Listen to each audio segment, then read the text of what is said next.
Yo, this is Eternal Plays Xenogears! I spent the time looking on where the gear shop was, and I finally found out where it was. It was in the dining hall! I forgot there was a little shop at the side of the dining hall where you can go and shop your stuff, and you want to do that. Because a lot of people might not even know this, because I think the game has not been too well to sort of explain the extra stats with gears, but there are some stats on gears which are extremely broken and OP. Let me explain to you. You see, some things with character also goes to the gear. One of those things is a stat called response on gears. You see response there, 10, agility, ether, amplifier, either defense. So attack is basically attack. Defense is defense. Either defense, that's fine. But here comes the other three stats: response, agility, ether, amp. Agility is what you know. Agility is basically like on the ground. It's basically how fast you can act in battle. But then you have a response and ETH-AMP, which is basically stands for ether amplification. Response is basically a dual stat in one. It's both hit percentage and evade percentage. So that one is almost always static with gears. But if you use items that increases response, you will have an easier chance to land successful hits and not misses, and you will also have increased chance of dodging enemy attacks as well. So you don't even rely on having Bart with Wild Smile on you, for example. So you see, for example, Satan has either response of 20, which makes it easier for him to both deal damage and evade damage, versus Bart that has 0 response, meaning that he has a sort of a bad chance to actually... Yeah, it's like almost impossible for him to evade attacks, and sometimes often his attacks can miss. So response is one of the most underrated stats in the game when it comes to characters. Not only that, but the response stat on gear is also somewhat connected to your own character's hit and evade chance. So for example, Satan has a hit percent of 19, evade 23. That can actually help out when it comes to response stat for the gear as well, which is Heimdall, which is Satan's gear. That's now his gear permanently. All circuit increases response and defense by 10. Defense, this one's a bit hard because it doesn't really increase your defense stat, but all circuit basically means that you will increase your defense when you are charging. Basically like a block. A response carries by 10. We got the beam code now from last boss, which means beam damage goes down by half, which means the enemy that does beam attacks will you will now deal less, only half of that. And the extra AR is okay for extra armor, but generally it's sort of like one of the worst items you can put on, but it's also the plentiest. This is where you get the gear shop. Go to gear parts. And the first thing you want to do is to tune up Heimdall. Heimdall has much better this one. He has a better one, set 9. Don't want to do that. The frame you want to increase though. And armor, it's fine. Don't really need it right now. It's improvement, yes, but you don't really need it. You're not gonna have much gear combat in a while now. But what you want to do though is to purchase the magnetic coat. This one is an extremely broken accessory, and you won't be getting much of those accessories in a while. These accessories here, lens cover, engine guard, tank guard, AR repair, and motion guard, are basically stat preventing things.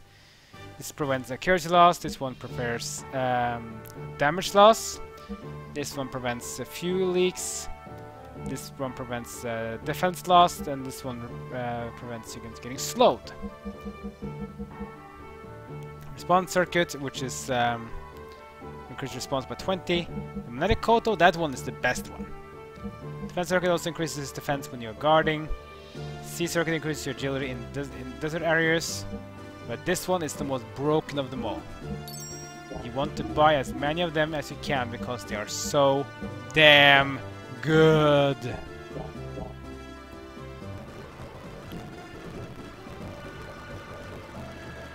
I didn't say that you would probably want to sell accessories and items just to be able to buy more of these things.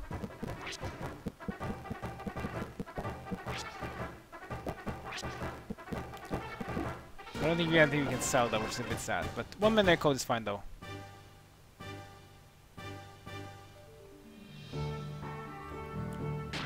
So now if we go to gear and I go to, let's say, the Brigandier, or I'll probably go to Weltal, I guess. Go to Weltal and I can give him magnetic code. Look at that, plus 25 response. Now his response 35, and Weltal will deal a lot easier to deal him good damage without having to worry about evading, and he will also have increased chance to evade attacks. So magnetic coat is broken. People even say that if you equip 3 magnetic coats, you're breaking the game. It will almost be impossible to take damage, and you will always be able to hit your attacks through, no matter how afraid you are of your accuracy loss.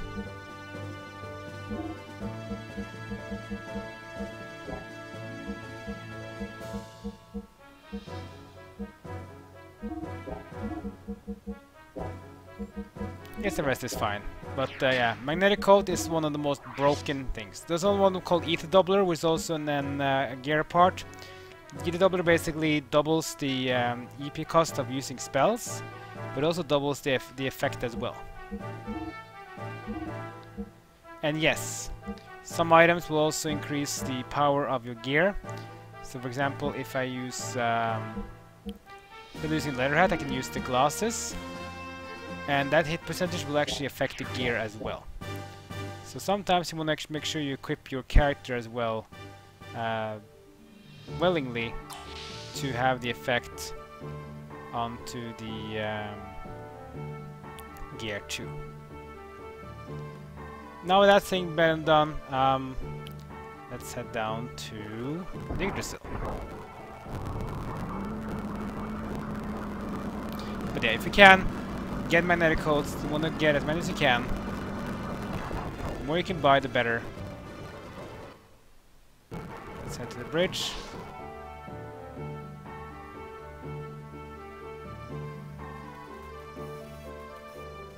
It's time to sneak into Aveh at last. First of all, our party should inspect the town and work out a plan of action. You could enter other hideout. Leave the hideout. And now we have access to our very first traveling unit, the Yggdrasil. So you might wonder where our place is gonna go to. It's very simple. I'm gonna go to the town right here. This is Bledavik. This is the capital of Aveh. This is where Margie is being held. This is where you're supposed to go. Before you go there though, let's go to a place you're not supposed to go to yet, but we can go there already. This is a place we're going to go to after we're done in Bledavik. It's called Town of Nisan. Head to a single tree in the desert here. You'll get a road to Nisan. Go to that one. You end up here. An underground camp.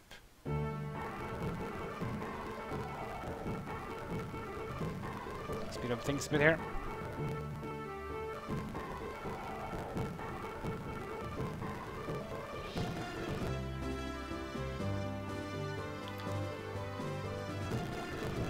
Up here.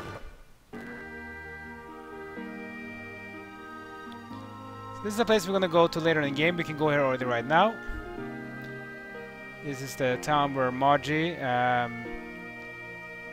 Bart's cousin, is from. This place also has some shops, including a nice gear shop.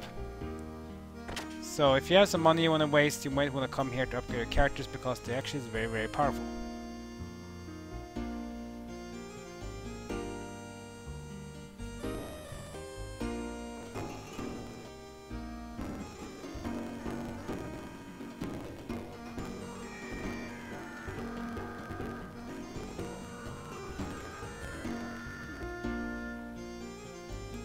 You can buy accessories here if you want to as well. The power ring, stamina ring, speed ring, guardian ring, holy pendant, life stone, It's double the amount of HP restored, but actually not. It's not about HP restore of healing you do. It's more healing taken. So don't be confused about this, because you might think it's actually going to increase your healing that you do, but it's actually healing you receive. But this one though, it's extremely expensive, 38,000. But if this one is one of the most broken accessories in the game, and later on in the game you're going to get some characters that are very heavy about spell casting, and Ether Doubler is going to be your big win, I guess you can say.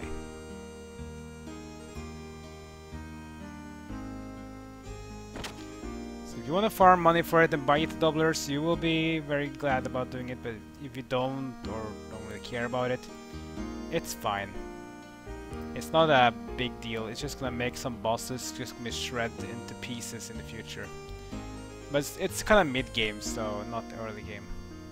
So you don't need to do it if you don't want to.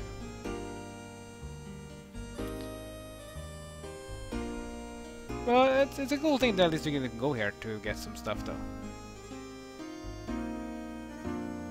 Pretty sure there was a gear shop here too, I think.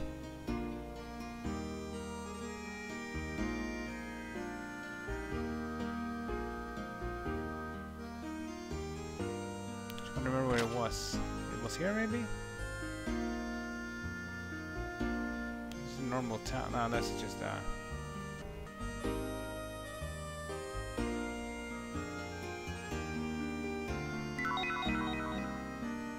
herb tea.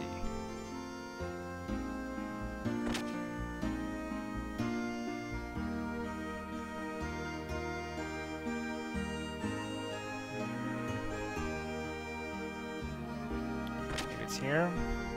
Should be a gear shop here too. This is just a hideout. This is a place we're gonna spend some time later on in the game.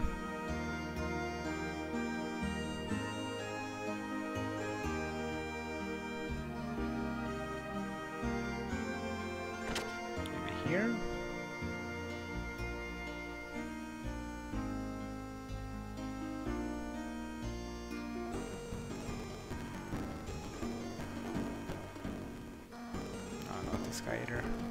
This guy likes to talk at this, but it's been a while since I played this part of the game. Maybe this place.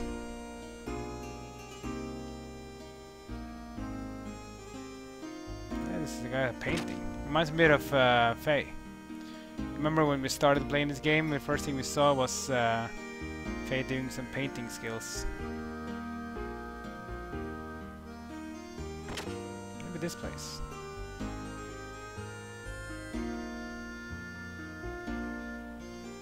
This guy either. Maybe they don't have a gear shop in this place. Although I wish there was a map of where things are.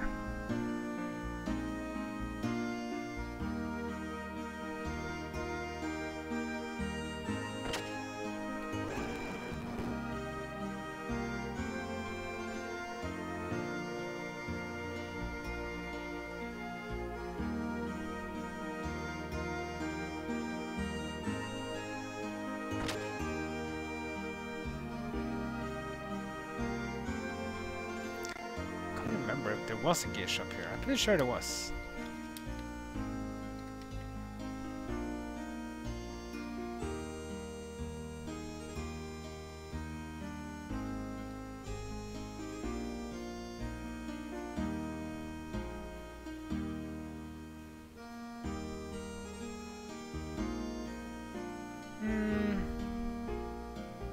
Apparently not. Okay, maybe I was right then. I don't think there was actually any gear shop in this town. Bledavik has a gear shop though, but since there's no gear shop in this town, that's fine though.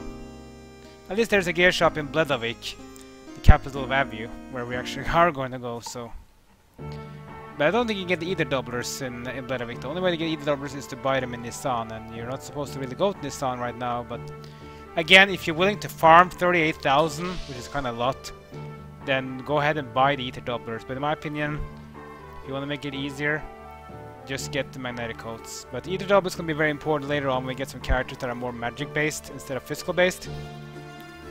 and those casters can just destroy enemies and bosses with ease. But you don't really need it. I've been able to beat this game multiple times without using those, but it just makes it a bit funny. We'll try to get them later though.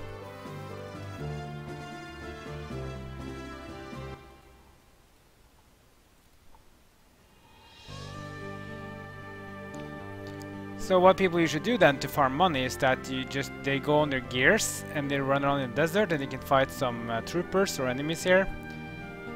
They can give some OK XP, and they can also give some I don't know, well, good decent EXP and good money as well. Like some Sandtrooper might give up to 1,000 gold per battle. It'll take a long time to get everything you need though, but it might be useful.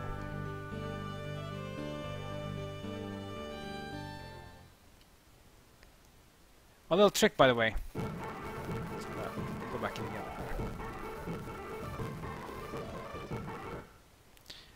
If you are battling now, you can also go in and out in Yggdrasil, and all the fuel you'll have will be restored. There's only more enemies you can fight. They're pretty simple. Just like this, like that. 2 XP. Yeah, they're pretty bad. Now, what I would recommend you do though, before you go to Bledavik to do your stuff, is to basically get some death blows learned, especially for Faye and for Bart, because they will be having some stuff later on in the ground. It's a bit important that they actually have some baseline death blows. Plus, death blows again will also affect your gear. So, and we haven't really done Bart on the ground level so far.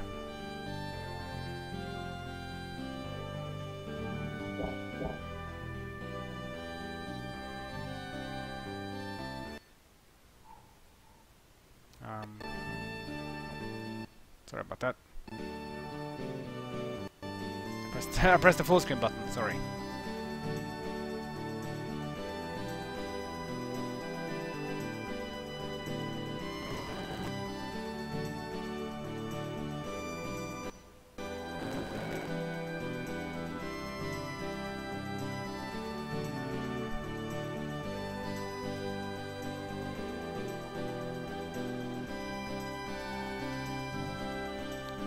But yeah, anyway, where were I? Yeah. See, we're in the desert. Maybe we can get some enemies there. So we can find here.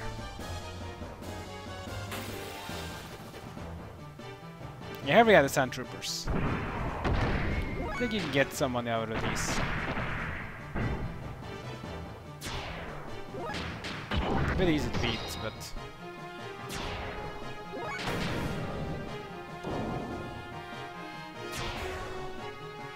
Sand mannequin, it wasn't the trooper then. Maybe the ones outside Bledavik then, maybe. Because I think these enemies are near Dazzle that gives these kind of... yeah, low XP. And 300, that wasn't that much. Maybe worth to just fight a bit of them though, so you can get one at least by another magnetic coat.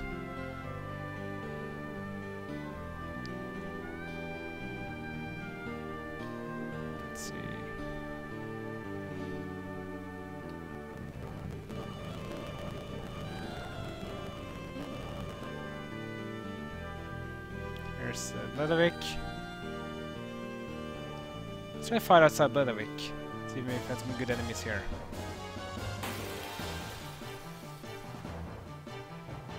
Oh, tin robos.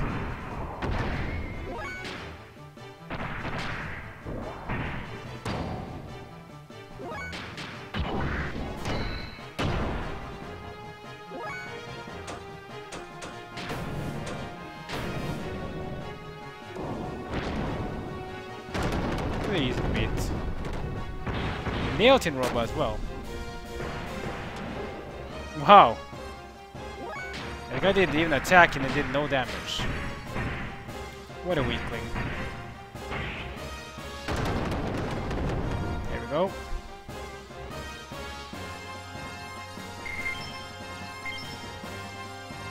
I can get some ARs and AR +1 and some money, so I guess it's worth to fight them a bit.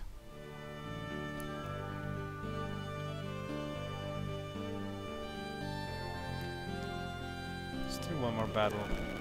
Then we end this episode.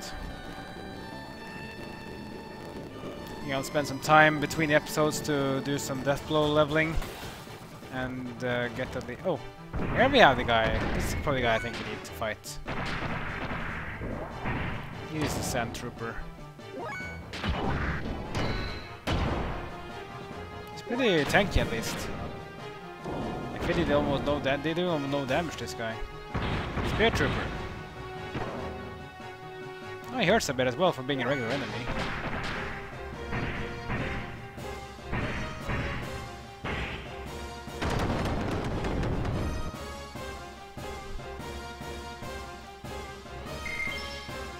Yeah, there we go, 1,000. So these are probably the ones you want to grind on, because they give a lot of money.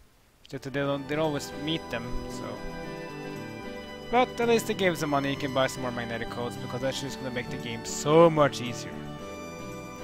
Again, you don't need it, but if you want to take no risk and just get it, then go ahead and do that. But you can beat the game without it, though, for sure. Anyway, next episode we're gonna enter Bledavik, the capital of Aveh, right here. And then we're gonna rescue Margie, which is Bart's cousin. And maybe put Bart back in place as the prince, because he's supposed to be a prince in exile. We'll see though.